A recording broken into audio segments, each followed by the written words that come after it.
Pronto, então nós vamos estar dando início agora, né? Nós estamos partindo para o novo capítulo do livro Santos no Mundo, né? Que é o capítulo de número 6, sobre pregação puritana, né? E sem dúvida é um tema muito empolgante. E eu gostaria de começar já fazendo uma leitura de um texto, que é 1 Timóteo capítulo 4, verso de número 12. Se você tiver com sua Bíblia, tá? Vamos aproveitar para a gente dar uma olhada nos textos bíblicos, porque geralmente o Hicken, ele é um trabalho bem histórico, né? Bem documentado do livro dele, por isso tem muita referência bibliográfica, mas ele não se prende tanto a alguns versículos que os puritanos usavam bastante, né? Ele é bem histórico, até quando ele trata de doutrina, ele vai tratar da doutrina de uma forma histórica, né? Comparando os puritanos com os anglicanos. Então, até mesmo nesse aspecto, ele é um livro bem histórico. E isso é o propósito do livro, né? O propósito dele não foi explanar literalmente a teologia puritana, como você tem naquele tomo lá do Joel Bick. O propósito dele é apresentar os puritanos para uma nova geração no seu devido contexto histórico, né? Porque os puritanos são muito mal falados, são muito... principalmente na Inglaterra, né? Que houve esse preconceito enorme com relação a eles. Então, o propósito do livro Santos no Mundo, ele tem muito essa questão histórica, e por isso, muitas vezes, o Hicken, ele não vai se atentar a explanar os textos bíblicos de acordo com o que os puritanos explanavam, né? Hora ou outra ele faz isso, mas não é esse costume. Mas como é um estudo sobre o livro dele, então nós podemos abrir um pouco mais o leque e aproveitar, tá? 1 Timóteo, capítulo 4, vamos ler o verso 8 primeiro, aí depois a gente vai passar para adiante. Porque o exercício corporal para pouco aproveita, mas a piedade para tudo é proveitosa, tendo a promessa da vida presente e da que há de vir. Verso de número 12. Ninguém despreza a tua mocidade, mas seu exemplo dos fiéis na palavra, no trato, no amor, no espírito, na fé, na pureza. Persiste em ler, exortar e ensinar até que eu vá. Verso de número 15, né? Medita estas coisas, ocupa-te nelas, para que o teu aproveitamento seja manifesto a todos. Tem cuidado de ti mesmo e da doutrina, persevera nestas coisas, porque fazendo isto te salvarás tanto a ti mesmo como aos que te ouvem. Esse texto é um texto bem puritano na sua forma de descrever. Lembra que o lemazinho do Consciência Puritana, da nossa página, né, do nosso projeto, é compreendendo, promovendo o conhecimento bíblico à luz do modelo puritano. Então nós tentamos sempre ver o que a Bíblia diz e como os puritanos ilustram o que a Bíblia está ensinando, essa questão de exemplo, né? E quando nós falamos de pregação puritana, é muito maravilhoso, é um leque muito grande, né? Tem muita coisa para tratar, porque nós não temos, incrível que pareça, né? Não tem como, era impossível, nós não temos nenhuma pregação puritana gravada, né? Nem em vídeo e nem em áudio. Muito provavelmente os pregadores que nós conhecemos hoje e que nós estimamos muito, a gente geralmente não conhece primeiro por meio dos livros.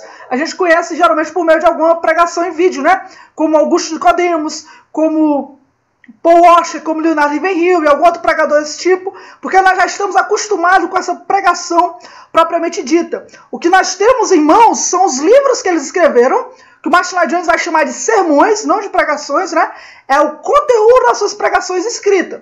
E mesmo assim, mesmo nós não temos nenhum documento nesse sentido, né? Não tem vídeo, não tem áudio, ainda assim, os historiadores reconhecem que não houve na história da igreja, exceto talvez a igreja primitiva, uma galeria tão grande de pregadores na história da igreja como foram os puritanos. Nós não estamos falando dos seus livros, né? Nós estamos falando das suas pregações, da forma como eles pregavam, da visão deles sobre pregação e do efeito das suas pregações, né? O Leonard Hicken, quando ele abre esse capítulo de número 6, ele abre o capítulo contando um exemplo do que ele tem como um exemplo clássico de pregação puritana, do puritano Lawrence Chatterton.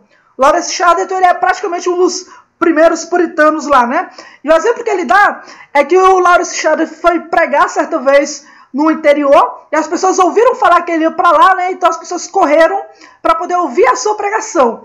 E ele pregou durante 2 horas o seu texto, né? Imagina aí você sentar para ouvir alguém pregando durante 2 horas. Eu acho que eu acho que só aquele sermão do Paul Washer, né? Os 10 como é que se chama?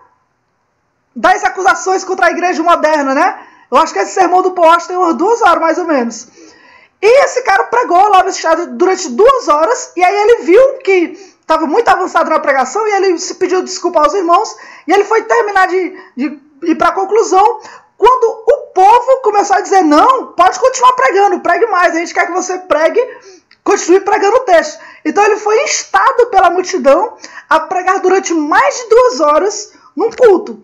Imagina aí, o pregador, né, ele está pregando durante 2 horas e o pessoal quer que ele continue pregando durante mais de 2 horas. E o incrível é que isso não é um episódio separado, né? Isso é um episódio comum na visão puritana. Isso acontecia muito mais do que esse episódio específico. Não simplesmente pela duração da pregação, não simplesmente pela duração, né, porque é um sermão grande, mas é porque é um sermão com poder, é um sermão bíblico, né? Um sermão que faz com que as pessoas queiram ouvir cada vez mais aquilo que o Senhor está falando por meio da pregação. Temos vários outros exemplos, como por exemplo o do John Flavel, que é um dos que eu mais gosto, né? É aquele quando os puritanos eles foram banidos dos púlpitos, né? Em 1662, e muitos puritanos eles foram proibidos de pregar fora da igreja anglicana. Então eles geralmente pregavam de madrugada, pregavam nos cemitérios, pregavam em florestas, e o John Flavel foi um desses que uma vez, ele pregando escondido na floresta para uma multidão de pessoas, a polícia apareceu meia-noite lá, e aí todo mundo saiu correndo, e aí algumas pessoas foram presas, alguns irmãos foram presos, né, pela polícia, e John Flavel correu para outra floresta, que já estava planejado pelos irmãos, né, e aí os irmãos que conseguiram escapar da polícia foram para o outro lado da floresta, e ele continuou a pregação de onde ele parou, e ele terminou a pregação.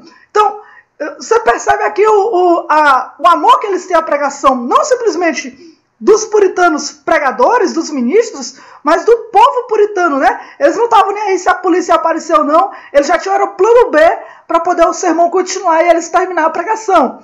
Outro exemplo muito bom que eu gosto é o do Christoph Love.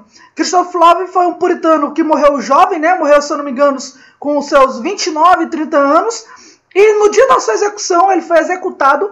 E no dia da sua execução, uma das pessoas que participaram lá, que foram para lá para ver ele morrer, era um homem ímpio que odiava as pregações do Christoph Love.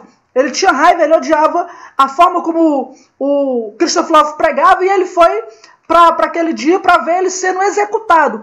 E antes do Christoph Love ser executado, ele deu uma palavra, ele pregou ali sua última mensagem, fez uma oração, e esse ímpio se converteu na última pregação de Christoph Love. Ele foi lá para ver o cara morrer, né? Ele estava com vontade de ver o cara morrer.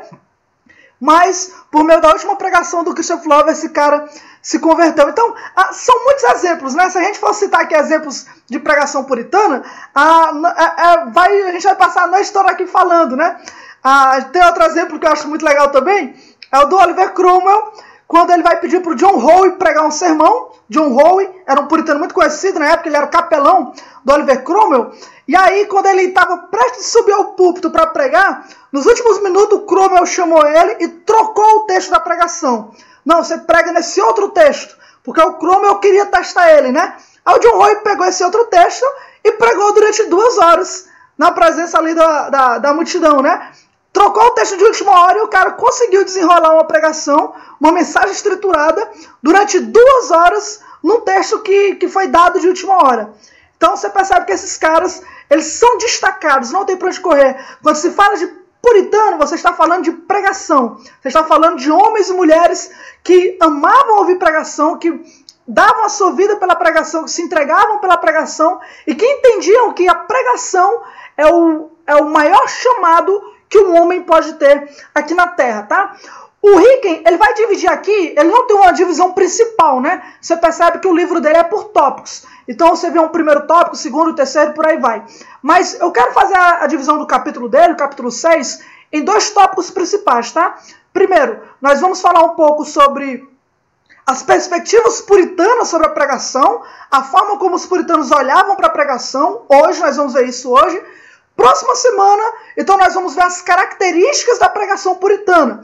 A questão da exposição da Bíblia, a simplicidade e por aí vai, tá? Então hoje nós vamos olhar para a primeira metade do capítulo, para falar um pouco sobre a visão puritana, né? As perspectivas puritanas sobre pregação.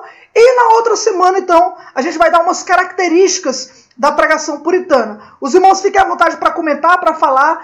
Lembre-se que nós estamos num estudo e você pode ficar à vontade para falar, tá? Então vamos lá. O primeiro aspecto que o Ricken mostra sobre pregação puritana, por incrível que pareça, não tem a ver com a pregação em si, mas tem a ver com a visão puritana do ministro, né? A importância de ministros santos. Eu gostaria de fazer uma leitura aqui dele, do Ricken, que ele fala o seguinte: o epíteto mais comum para os puritanos era santo e douto. Aqui está na página 165. Porque a ênfase em pregadores santos era em parte uma reação contra os abusos da igreja anglicana, onde muitos clérigos mantinham suas posições como uma forma de apadrinhamento. Um tema puritano constante era o escandaloso estilo de vida de pessoas que mantinham posições na igreja, mas careciam de qualificações espirituais para fazê-lo. Ou seja, a primeira característica que ele fala sobre pregação puritana, sobre os ministros, né, é que os puritanos eles destacavam principalmente o caráter do ministro, né? Ou a sua piedade, a sua santidade, né? É por isso que eu quis iniciar esse estudo de hoje fazendo a leitura de 1 Timóteo, porque é justamente isso que o apóstolo Paulo faz. Então, para os puritanos, a primeira coisa que um ministro deve ter antes da sua pregação era o seu estilo de vida santo. Né? É a sua piedade. Em outras palavras, antes dele falar alguma coisa, ele precisa viver aquilo que ele vai falar. Ele precisa ser um exemplo para a congregação antes dele ser um pregador. Então os puritanos, eles meio que eles deram grande ênfase nisso, não simplesmente porque as escrituras ordenam, mas porque era o comum que se tinha naquela época dentro da igreja anglicana, né? Lembre-se que a igreja anglicana era ainda muito política, né? Era muito nacional, e muitas vezes os pregadores anglicanos, eles estavam lá simplesmente por questões políticas, né? Por concordarem com o que o rei dizia, com o que a rainha Elizabeth dizia, por estarem conformados com a situação, eles simplesmente estavam lá para ganhar dinheiro, né? Havia exemplos, por exemplo, de clérigos que eles recebiam dízimo de 10 paróquias, de 15 paróquias, né? Então eles ganhavam dinheiro de lugares que eles nem apareciam para pregar. Eles nem ministravam, nem apareciam para pregar, e eles ganhavam como se eles estivessem fazendo isso. Haviam exemplos, os puritanos falavam bastante, batiam muito nesse ponto, de pregadores que saíam do púlpito e iam para uma casa de bar, né? Ia se embriagar, ou então ia para jogatina, ou então não atacava o pecado do povo. Então, naquela época era muito comum no meio da igreja anglicana, e olha que isso é triste, né? Porque havia acabado de passar por uma reforma, né?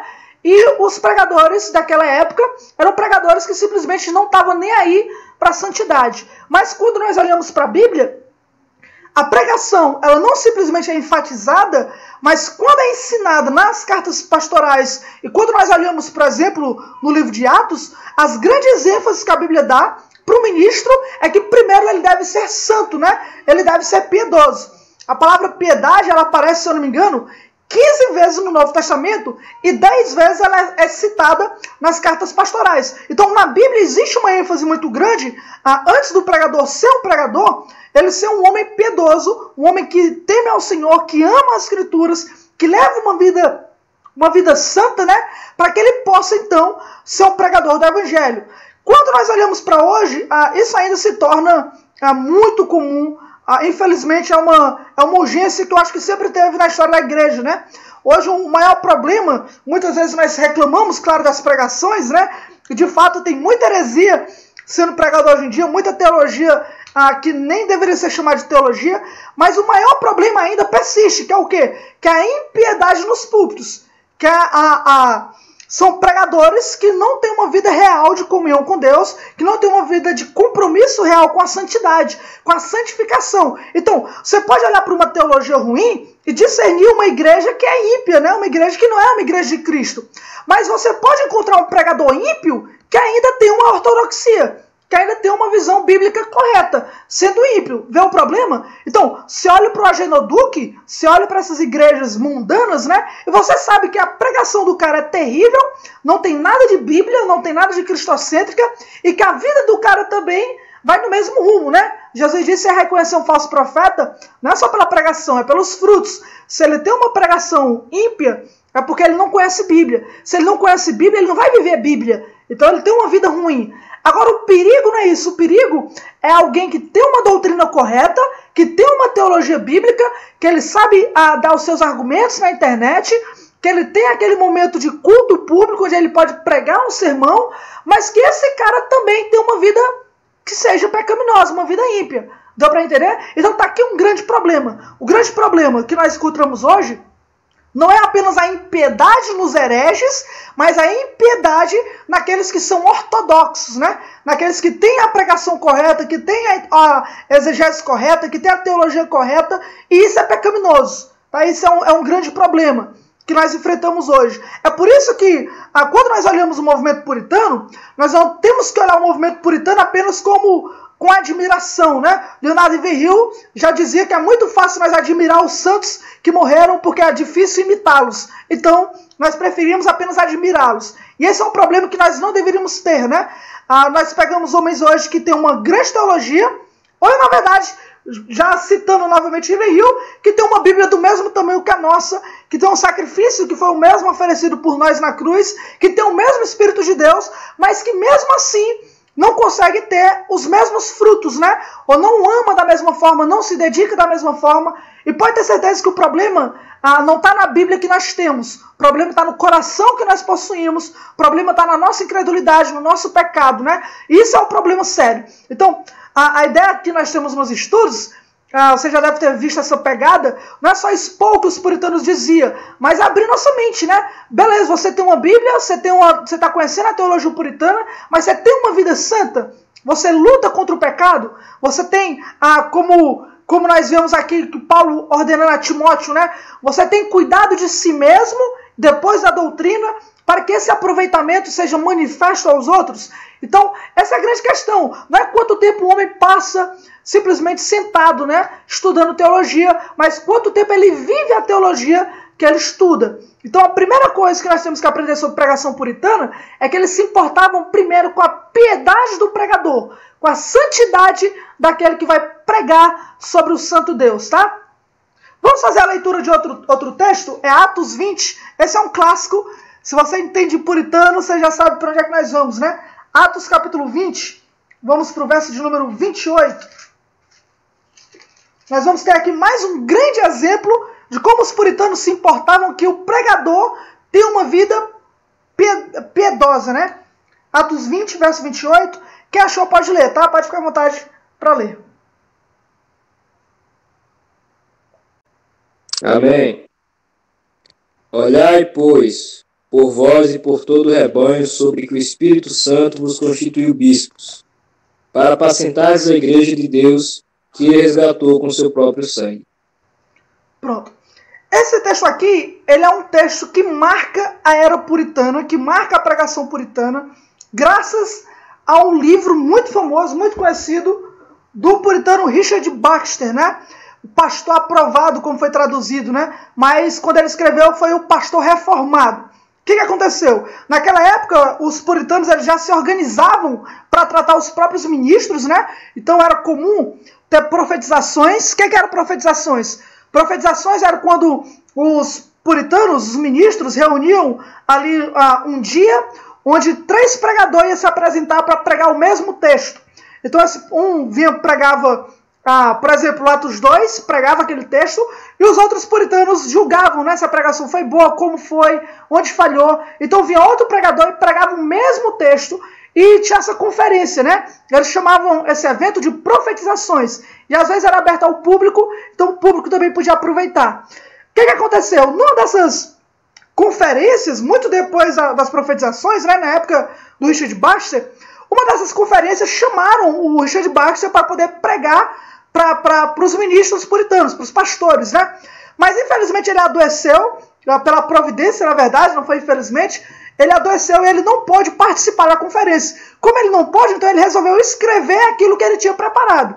Ele estudou e tal, tinha preparado, mas por causa da doença ele não pôde pregar. Então ele escreveu o que ele tinha preparado, e o que ele escreveu foi em cima desse texto, Atos 20, verso 28, né? Onde ele vai dizer justamente, o apóstolo Paulo dando suas exortações finais aos presbíteros de Éfeso, aos que eram responsáveis, né, por cuidar do povo. E a primeira parte do texto vai falar justamente sobre isso, né?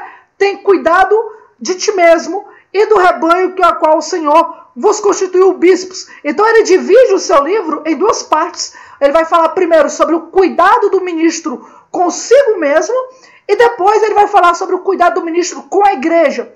O que é incrível nesse livro do Baxter, se você não leu, procure ler, é o Pastor Aprovado, tá? Ele é um clássico puritano sobre o ministério pastoral, você deve ler sobre ele.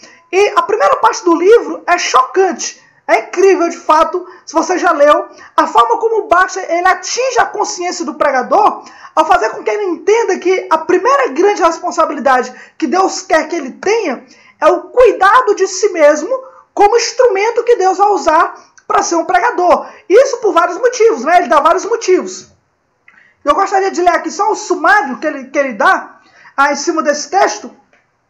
E ele vai falar um pouco primeiro sobre a natureza do cuidado que o pregador deve ter consigo mesmo, tá? Então ele vai citar algumas coisas. Primeiro, ele fala: esteja atentos para que o trabalho da graça salvadora seja plenamente realizado em suas próprias almas. A primeira coisa que ele fala aqui é que um pregador, para que ele possa cuidar dos outros, né, ele tem que tomar cuidado se a graça que está atuando nele, de fato é uma graça salvadora. Né? Isso por quê? Porque existe muito atrativo na pregação. Da mesma forma como os coríntios estavam tendo problema, né? Naquela época, os gregos eles admiravam bastante a sabedoria, a eloquência, e o carro-chefe, a grande marca da igreja, uma das grandes marcas, é justamente a pregação. Então é muito fácil com que pessoas que gostam de eloquência, que gostam de sabedoria, que gostam de aprender, que gostam de se mostrar, que existem muitos pecados que rodeiam a pregação justamente por causa do nosso coração pecaminoso.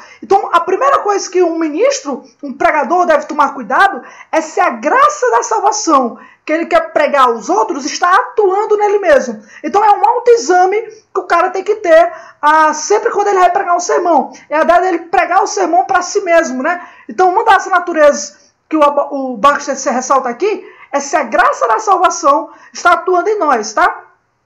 Outra razão para ele falar isso é porque é muito comum que pessoas que pregam aos outros se sintam cristãos pelo fato de estar trabalhando na obra de Deus. Então, simplesmente pelo fato de você pregar, ou gostar de pregar, ou você ler um texto para pregar, faz com que você ache que está fazendo uma coisa boa, então você descuida da própria salvação.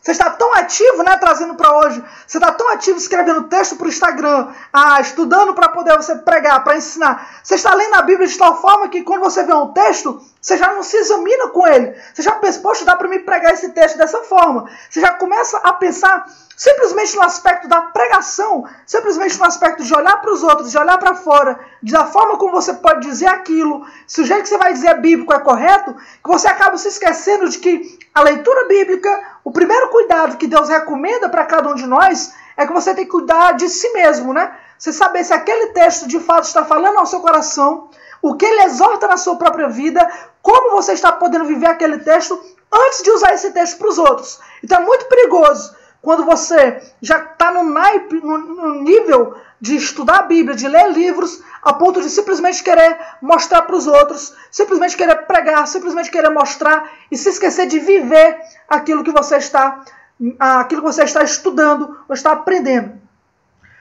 Tome cuidado de si mesmos para que o seu exemplo, o Baxter está dizendo, né, não contradiga a doutrina.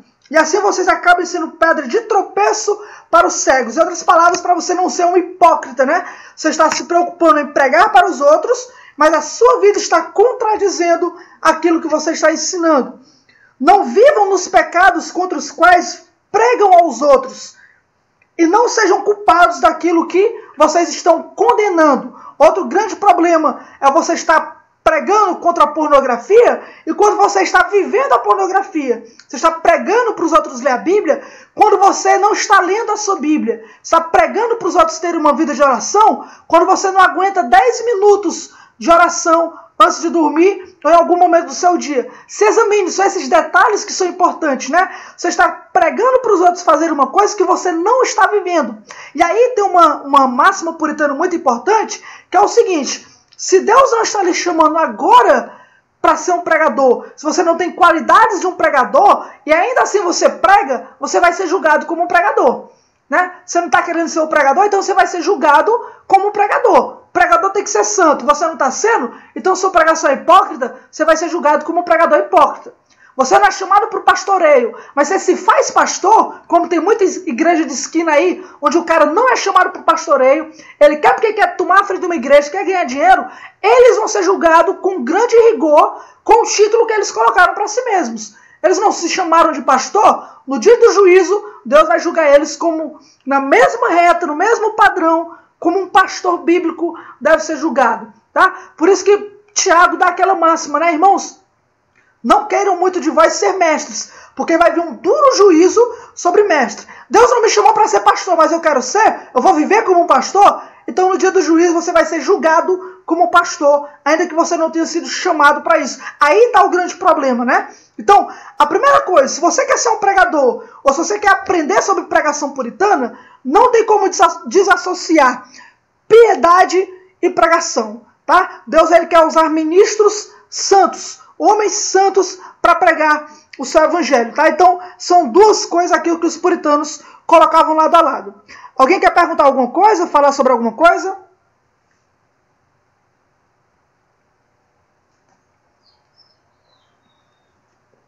Cauã comentou, é uma grande realidade. Infelizmente, é a grande realidade que nós estamos vivendo hoje, tá? A segunda coisa, o segundo aspecto, o primeiro é esse, né? O primeiro aspecto, bem pesado já, né? O Ricken já começa bem pesado. Essa ideia de que para ser um pregador você tem que levar uma vida santa em piedade. E a segunda é acerca da importância da pregação. Como os puritanos valorizavam a pregação, tá? Então nós já falamos um pouco sobre o pregador.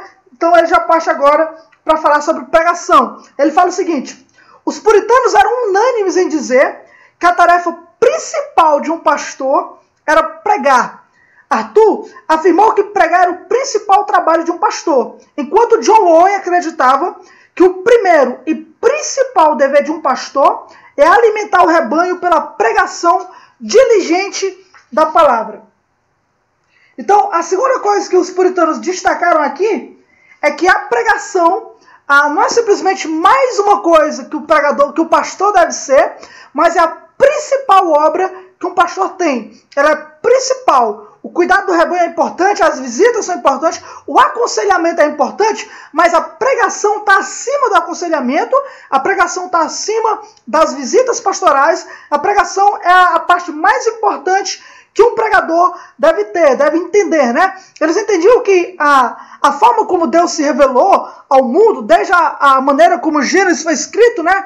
Sempre houve essa tônica que a palavra de Deus era aquilo que ele dava primazia a tudo. Por exemplo, né, quando nós vemos na criação, quando fala, e disse Deus, haja luz e houve luz, a ênfase é justamente no fato de Deus dizer e acontecer, de Deus falar e as coisas acontecerem.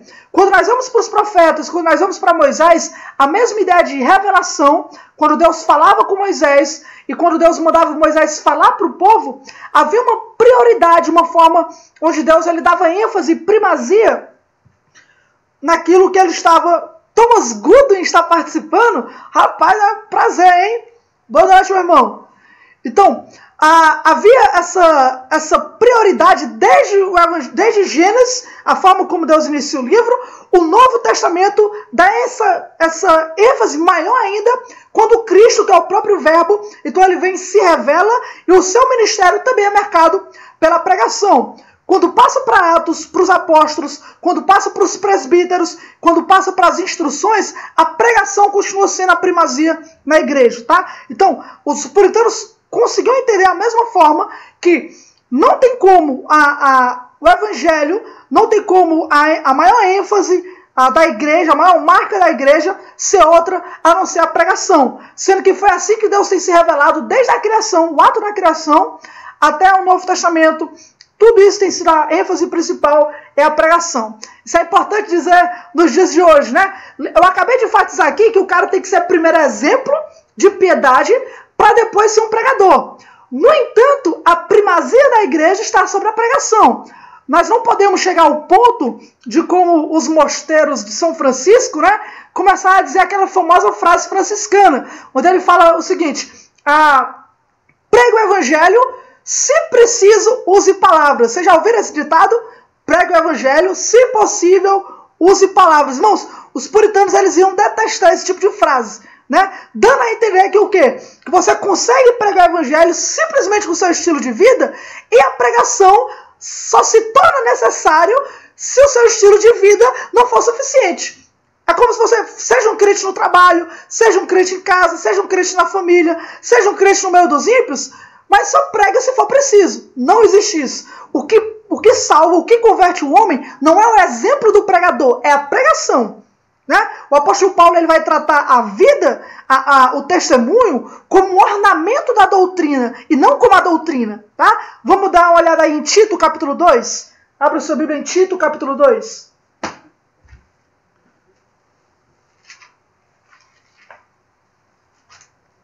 Logo depois de 1 Timóteo, Tito, capítulo 2. Nós vamos dar uma lida aí no versículo de número 7 e 8. Em tudo, te dá por exemplo de boas obras. Na doutrina, mostra incorrupção, gravidade e sinceridade. Linguagem sã e irrepreensível, para que o adversário se envergonhe, não tendo nenhum mal que dizer de nós. Agora olha o verso 10. Não defraudando, antes mostrando toda a boa lealdade, para que, em tudo, seja um ornamento da doutrina de Deus, nosso Salvador. Pronto. A primeira coisa que Paulo diz à liderança, no verso número 7, em tudo te dá por exemplo, né? Então, tudo bem. O pregador ele tem que ser piedoso, como os puritanos diziam. Mas olha a ênfase de Paulo. A ênfase de Paulo não é só na piedade, não é só no exemplo. Ele fala: na doutrina, mostra incorrupção, gravidade, sinceridade, linguagem sã, irrepreensível, para que o adversário se envergonhe, não tendo nenhum mal que dizer de vós. E quando ele vai falar sobre os servos, né, no versículo número 10, ele vai dizer que essa vida piedosa de não defraudar, ser leal, é simplesmente um ornamento da doutrina. Ou seja, é aquilo que deixa a doutrina destacada, é o destaque da doutrina. Por exemplo, se tiver simplesmente uma foto minha, 3x4 por aí, você não vai ligar para isso, né? Quem é que liga para uma foto 3x4? Agora, se você vê um quadro bonito, onde a moldura do quadro é dourada, onde tem os desenhos na moldura do quadro, aquilo vai chamar a atenção para você olhar para o quadro. O ornamento aponta para o quadro. Da mesma forma, o apóstolo Paulo mostra que a vida de santidade, o exemplo que nós temos, é simplesmente um ornamento que deve apontar para a doutrina. Então, existe uma primazia na pregação. Você pode levar uma vida santa, pode levar uma vida piedosa, mas o que salva não vai ser seu testemunho. O que vai salvar é a sua pregação. As pessoas podem olhar para você e dizer: irmão, você não mente, né? Aqui na empresa você é alguém honesto, alguém justo. Por quê? Aí você prega.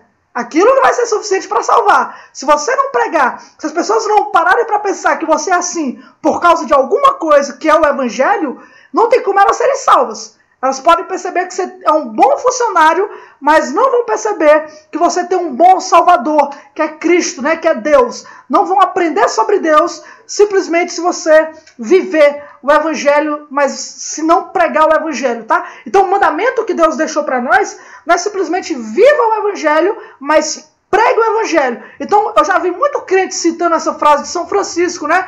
Mas essa é uma frase católica, né? Não é uma frase que enfatiza esmola, que enfatiza obras, que enfatiza meios de você chegar ao céu, como a Igreja Católica ensina. A visão protestante reformada não é essa. A visão protestante reformada é que a pregação, o Evangelho, a doutrina é o que vai salvar pecadores, e não o nosso estilo de vida, tá? Então tome cuidado com essas frases bonitas que estão entrando dentro do meu evangelho. Os puritanos não concordariam com esse tipo de coisa, tá? Tem um texto de 1 Coríntios, capítulo 1, se eu não me engano, verso 21, que diz que aprove a Deus salvar os crentes pela loucura da pregação. As pessoas que foram salvas por Cristo não foram aquelas que viram quanto Ele é bom ao serem curadas. Foram aquelas que ouviram a pregação e creram na pregação. Então, primazia da pregação sempre, tá? Tem pessoas que se contentam, né, em ser um bom funcionário, um bom familiar, um bom vizinho, um bom crente, um bom membro, mas lembre-se, nós somos chamados para pregar, tá? Eu trouxe aqui um esboço do Anthony Buggs, falando sobre primazia da pregação. O Anthony Buggs, ele foi um dos principais pregadores na Assembleia de Westminster, né? Ele, inclusive, tem um capítulo da Confissão de Westminster sobre segurança da salvação. Ele foi basicamente escrito graças às pregações do Anthony Buggs. Ele foi um grande pregador. Ele pregou, se eu não me engano, 173 mensagens somente em João capítulo 17. Então, só em João capítulo 17 o cara pregou 173 mensagens, se eu não me engano, mas foi mais de 100, pode ter certeza. Ele é um grande pregador, né? E olha o que ele fala sobre a primazia da pregação. Ele destaca 3 coisas. Primeiro, os ministros devem pregar somente a palavra por 3 razões. Primeiro, por causa de Deus, porque é a palavra dele que os ministros estão proclamando. Sua honra está em jogo. E ele vê com seriedade o ministro apresentar seus pensamentos no lugar dele. Olha aí, ele diz que a pregação é a máxima, é prioridade, é a primazia. Por quê? Porque Deus está olhando como você está falando aquilo que ele quer dizer, né? Então, você é o responsável, é o embaixador, você é aquele que vai falar, o representante de Deus, para poder comunicar ao homem aquilo que ele pensa. Então, por isso que Deus trata a pregação como prioridade e como seriedade, porque ele está olhando para você e você vai estar pregando diante de Deus. Lembra aquele textinho do apóstolo Paulo em 1 Coríntios 5? 2 Coríntios 5, né? Quando ele fala que o ministro está pregando de Deus e na presença de Deus. Então a ideia é essa. A ideia é que enquanto você está pregando, enquanto o ministro está priorizando a pregação, Deus está diante dele vendo como o ministro passa aquilo que ele está dizendo. Né? Se a gente se importa com o que os outros falam sobre o que nós dissemos, né? Você diz uma coisa para que alguém fale no seu lugar, para que alguém passe o recado, você já se preocupa com o que uma pessoa vai dizer. Agora imagine a visão de Deus sobre nós somos pregadores, né? Então, ele olha para um pregador e ele se importa com a pregação, porque a pregação é você dizendo que Deus disse alguma coisa. Você está falando, Deus disse isso, Deus está ensinando assim, Deus está mandando você falar isso, Deus está mandando você viver dessa forma. Então você está falando no nome de Deus, e Deus ele vai prestar conta. Deus ele se importa com aquilo que você está falando. Por isso, a primeira coisa que o Buggs diz é que a pregação deve ser tomada em primazia por causa de Deus. Segundo, por causa do homem. Porque se a palavra pregada não é a palavra de Deus, ela perde todo o seu poder e alimento para os homens e se torna apenas palha. Ou seja, a segunda razão de você priorizar a pregação da palavra é porque se aquilo que você está pregando não é a palavra de Deus, não vai ter efeito nenhum. Tá? Não vai servir, não vai nutrir, não vai fortalecer, não vai alimentar. Temos um exemplo muito fácil, né? Você pode pegar uma pregação do Lucinho Barreto. Não estou dizendo que, não estou entrando no mérito da salvação, mas você pega uma pregação do Lucinho Barreto, ou a pregação do Cláudio Duarte sobre casamento, você pode achar graça, você pode se divertir com a pregação dele, mas na primeira tribulação você não vai se lembrar de nada do sermão dele, né? Sua fé não vai ser alimentada, você vai ser um bom entretenimento, mas às vezes no momento da tribulação que vier, a primeira tribulação que vier, não vai adiantar. Você não foi nutrido, você não tem alimento em estoque. A mesma coisa, você vê um pregador que ele simplesmente prega emocionalmente, simplesmente o pessoal da glória, nessas igrejas pentecostais tem muito disso, ou então um cara que não prega a palavra de Deus, não vai funcionar, não vai surtir efeito. Ou então você pega a igreja católica, e aí o católico ele vive como do jeito que quiser, ele sobe, ele tem uma fé a ponto de subir uma escada enorme de joelhos, mas não vai adiantar. No dia da salvação, a fé que ele pôs não foi na pregação bíblica, não foi na palavra de Deus. Então, os puritanos chamam a palavra de Deus em alta conta na pregação, porque se aquilo que eles pregam não é Bíblia, não vai surtir efeito. Não vai salvar, não vai mudar, não vai transformar, não vai fortalecer, não vai dar alimento, não adianta de nada. Por isso, quando você for pregar, você tem que entender que você está pregando para os homens a palavra de Deus, e se não for a palavra de Deus, vai ser a palha, né? Na primeira tribulação, vai voar tudo aquilo que você ensinou. E por fim, ele disse por causa do próprio ministro, porque o pregador recebeu um ministério e não um magistério. Ou seja, ele é chamado para ser um servo, não um senhor. Por isso ele não deve colocar em perigo sua própria alma por apresentar suas próprias palavras e não a palavra de Deus. Isso que eu estou citando vem desse livro aqui, ó. Pregação Reformada, do Joel Bick, o capítulo que ele vai falar sobre pregação puritana. Então, existe uma primazia na pregação, que nós lemos no que o Ricken diz, né? Que os puritanos tinham em alta conta, que é a principal marca da igreja e que os puritanos entendiam. O Martinho Lutero, ele chegou a dizer que se um culto tem louvor, se o pessoal se junta para cantar, para louvar, mas não para ouvir uma pregação, então o ajuntamento é em vão. Não há sentido de se chamar aquilo de culto, né? Hoje em dia está na moda o louvorzão, né? Nas igrejas, o pessoal passa o louvorzão, é só louvor, louvor, louvor, hino, e se não tiver lugar para a palavra, então não está sendo um culto, porque um culto bíblico tem primazia na pregação. É por isso que muitas vezes o culto puritano era o seguinte: havia a bênção inicial, a leitura inicial da palavra de Deus, tinha 1 ou 2 louvores e então pregação. Às vezes tinha 2 louvores no culto, 2 salmos geralmente, né? E em seguida, pregação. Quanto tempo? 1 hora, 1 hora e meia, 2 horas. Por quê? Porque para eles a característica do culto, a primazia da igreja, não é simplesmente o louvar, mas o proclamar a palavra de Deus, tá? A ponto de que se o louvor também não estiver proclamando a verdade bíblica, então também não adianta de nada. Tudo tem que estar pautado no que a Bíblia ensina. Alguém tem alguma pergunta? Ou um comentário? Rapaz, eu tenho um comentário, sabe? Tá falando aí sobre como é a necessidade, né, que temos de pregar o Evangelho, que é somente através da mensagem do Evangelho que Deus em Cristo, o Espírito Santo salva, né? Eu lembrei daquele texto de Romanos, no capítulo 10, que Paulo fala assim: como, pois, invocarão aquele em quem não creram? E como crerão naquele de quem não ouviram?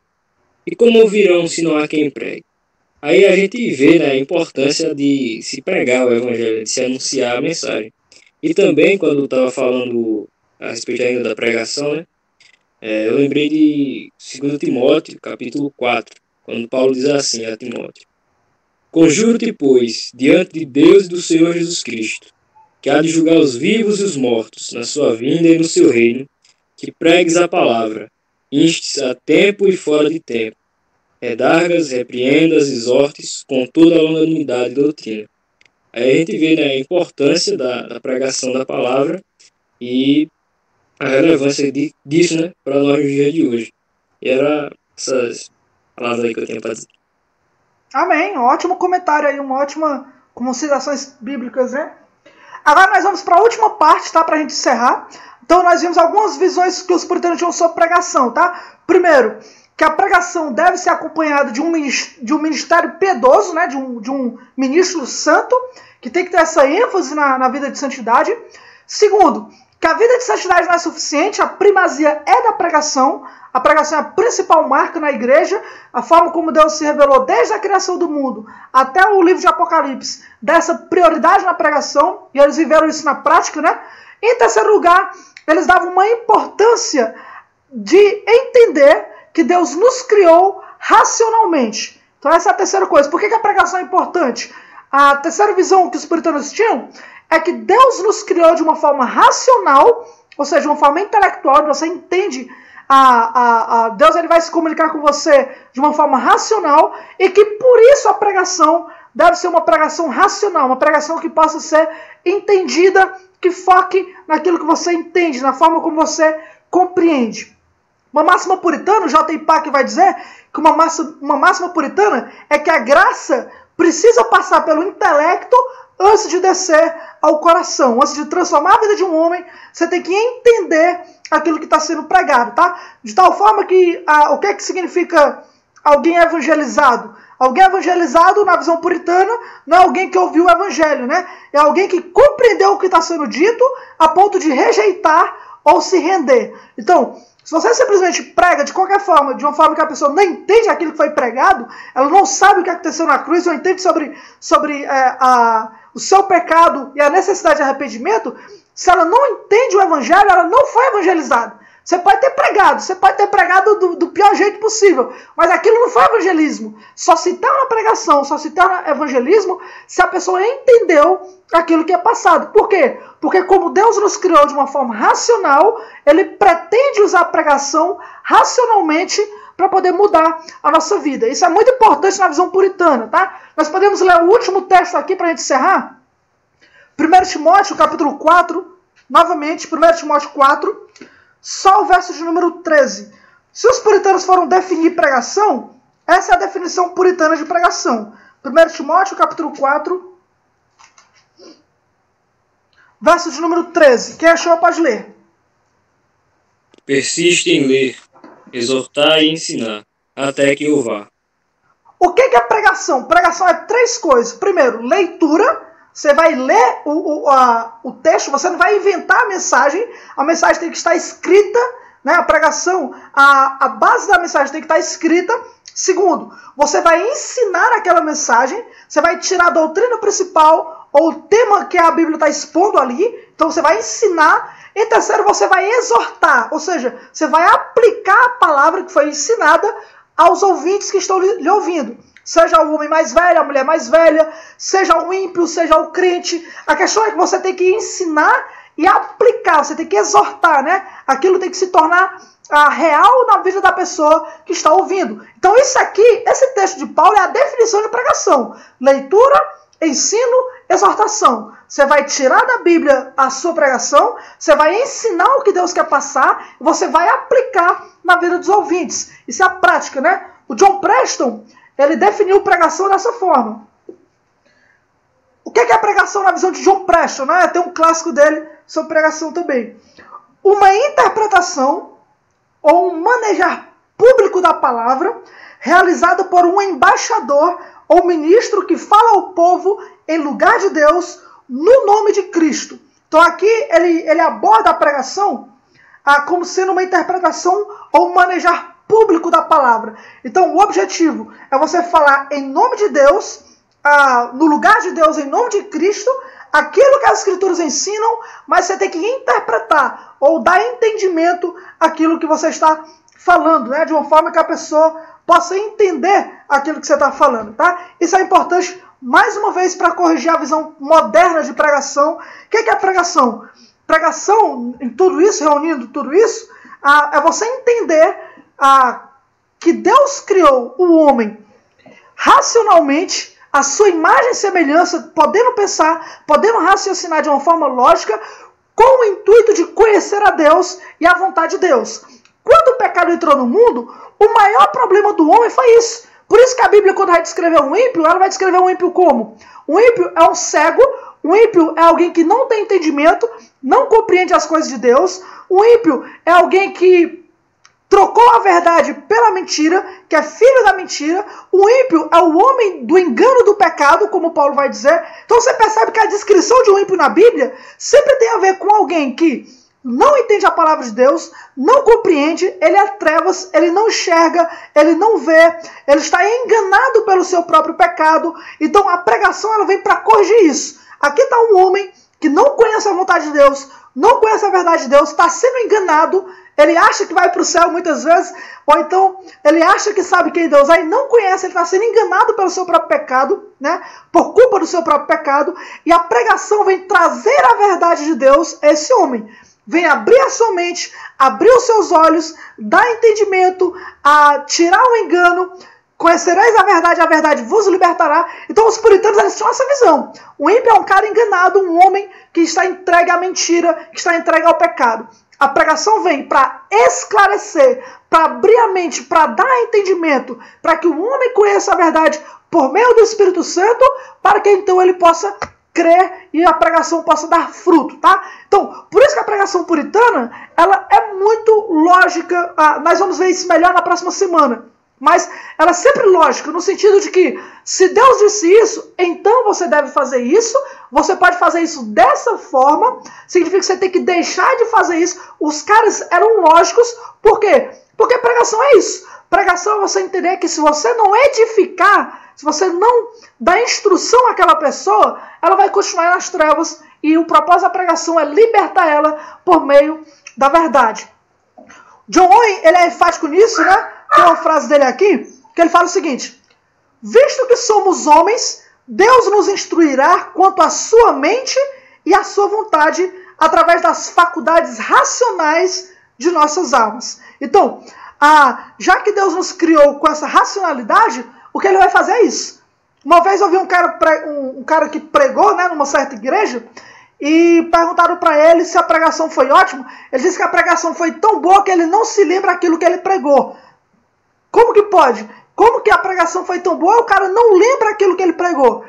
Por isso, a ênfase puritana, o Ricken vai terminar o capítulo dizendo isso, esse parágrafo, a ênfase puritana é que os ministros devem ser ministros que estudam, estudiosos, né? Pessoas que conheçam a palavra, que entendam a palavra de Deus, para que eles possam pregar.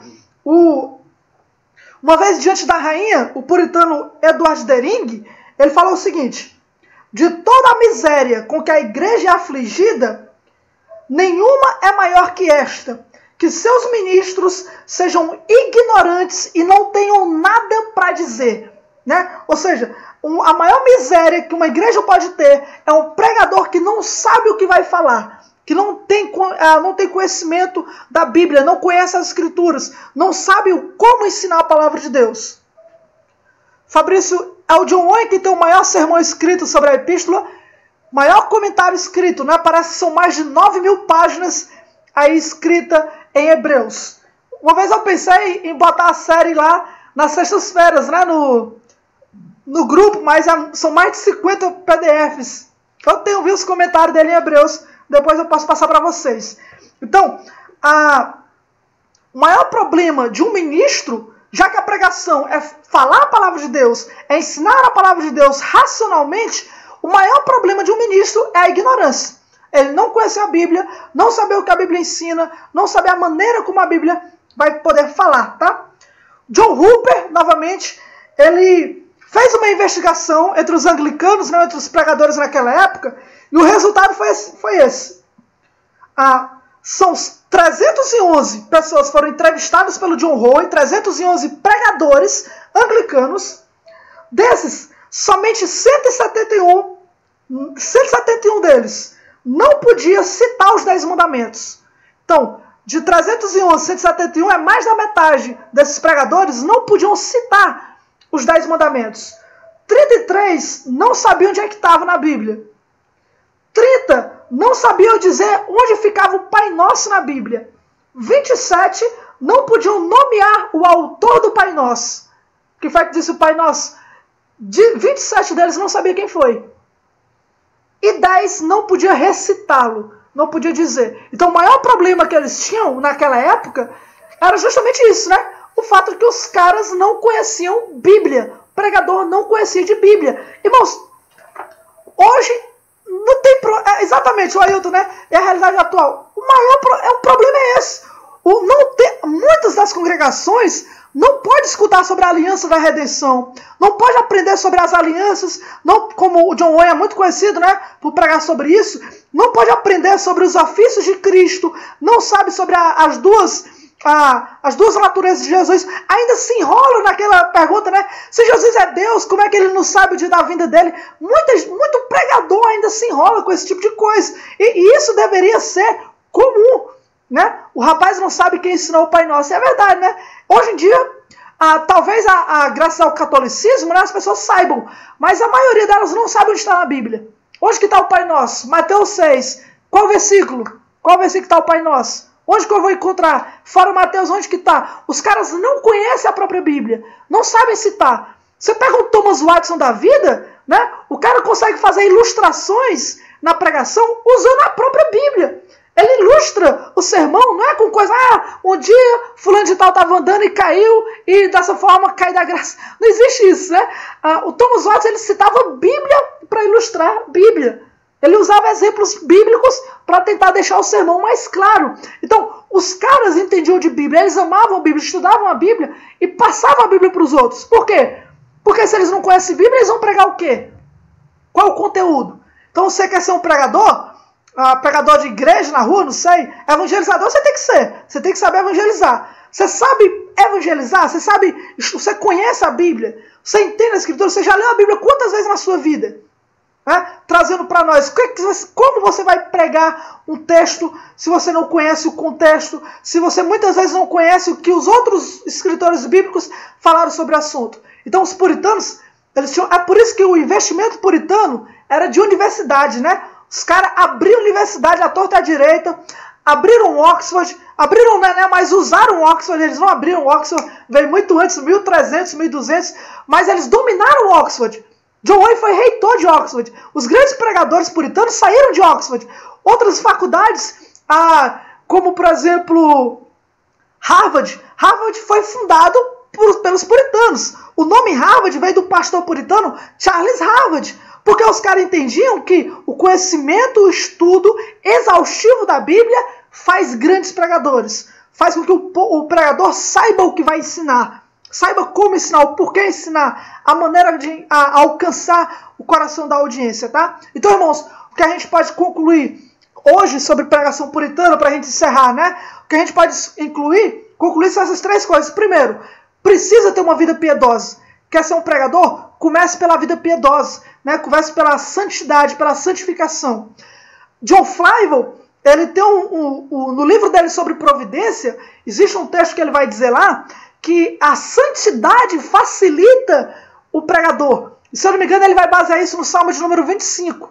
Não tenho certeza, mas lá vai dizer que o segredo do Senhor é para aqueles que o temem. E ele vai dizer que o segredo ali é o sentido de que Deus instruir, a instrução do Senhor, o ensino do Senhor para aqueles que o temem. Ou seja, você quer conhecer a palavra de Deus, quer ensinar ela, quer ter uma boa pregação, tema ao Senhor, ame o Senhor, né? Leve uma vida santa, uma vida piedosa, e o Senhor vai lhe guiar cada vez mais ao conhecimento, vai se revelar cada vez mais a você. Então, quer ser um pregador? Seja piedoso, tenha uma vida de piedade. Segundo lugar, pregação é prioridade, é primazia na igreja. Martinho Lutero já dizia, não deveria haver culto se não houvesse pregação. Em terceiro lugar, entenda que Deus nos criou racionalmente, somos seres que pensam, que precisa parar para pensar no que houve na cruz, precisa entender como é que Deus nos ama, precisa entender como é que junta soberania de Deus e responsabilidade humana, e para isso você vai ter que estudar. Você vai ter que conhecer a sua Bíblia a ponto de ser como John Bunyan, né? Que se arranhar ele, se cortar os seus pulsos, não vai sair sangue, vai sair versículos. E que isso seja o exemplo que nós possamos tomar para nós. Amém? Próxima semana nós vamos falar então